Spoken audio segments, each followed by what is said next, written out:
開翻呢個先，咁啊揀翻繁體中文啦，因為頭先我個機撞一撞到，咁啊揀翻連接硬件錢包啦，咁啊輸入翻個密碼啦，6位數字，咁你再決定開唔開嗰個 Face ID 啦，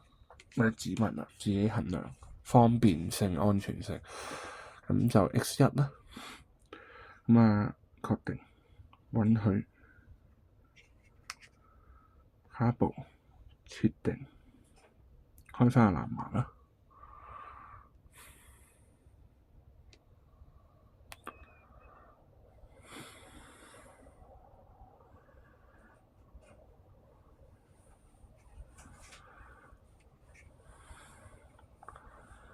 跟住去翻呢個 app 啦，設定。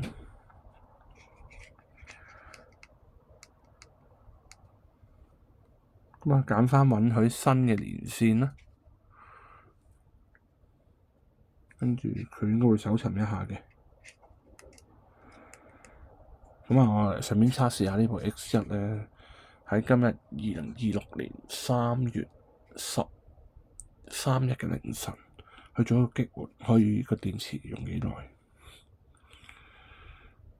咁啊，呢度會有個 SafePal X1 嘅，咁啊對翻61F9揀翻，咁啊254020，呢個每次會轉嘅，所以俾你睇唔緊要配對。OK， 咁啊激活成功㗎啦，激活中。咁啊遮住條曲啦，因為呢個真係有個小 number，咁啊有個 X1啦，跟住尾數全部數字啦，咁就有個啟動時間㗎啦，佢應該上咗區塊鏈㗎啦。3月13號凌晨2點半36秒，咁啊添加至錢包 OK， 咁啊創建全新錢包啊，定係用翻已有錢包啦，咁創建全新錢包，咁啊教你咩叫助記詞嘅，咁你揀翻12、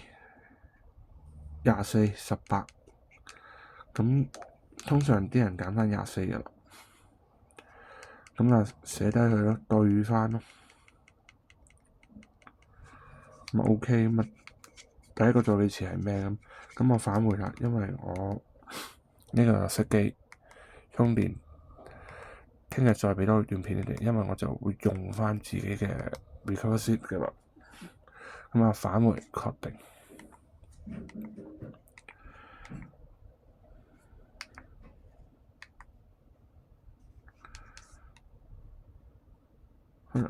好，咁就呢隻嘢細細地幾好，因為我個 X1 已經報廢，可以sorry，我 S1 報廢，整啲 X1 玩下。咁就我自己嘅意見啦，呢個唔係建議啦，我自己就會呢個係放一個比較細額嘅去做啦，咁樣咯，係啊，3張卡嘅我就奇怪，點會2張卡，原來張卡喺個盒底黐住咗，係都唔知話好定唔好啊？呢個嘢整到咁，跟住呢個就係嗰個貼紙，2張，咁就下段片見啦。佢嗰個細嘅 U 卡功能幾好，咁啊方便咯，細嘅 U 卡功能。